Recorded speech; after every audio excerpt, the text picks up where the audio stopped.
What Cloverpit gets right, it's its clever mechanics. It's the balance between clarity and curiosity. Most games lean too hard in one direction. Either they over-explain everything until you stop thinking, or they throw you into chaos with no direction whatsoever. Cloverpit walks this line beautifully. Players are most engaged when they are in the state of directed curiosity. We have direction, but we have curiosity.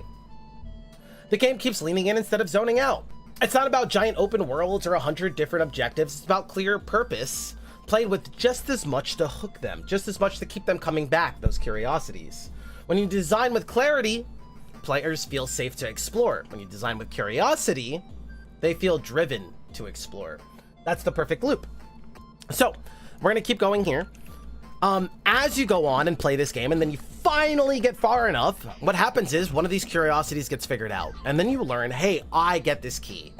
All of a sudden you get this key, and it doesn't let you out. You find out that it goes to one of these drawers, and you go, aha! I finally figured out the key. I get to open these drawers. But not only that, then the game space gets deeper. Curiosity, and now game space. The loop, right? That game space is now affecting the directive, right? The direction. I need to make this amount. That's the goal of the game. Now notice how the curiosity is now affecting the normal game space, right? It's not just some extra hook to get you to keep coming back to the game space. They're working in tandem.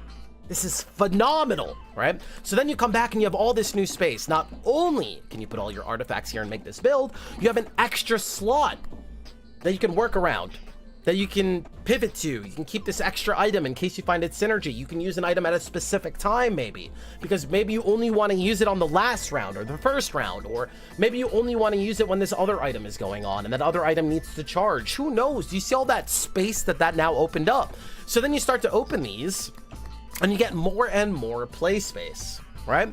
And those curiosities start to get figured out, but every time you do that, the game hits you with another curiosity.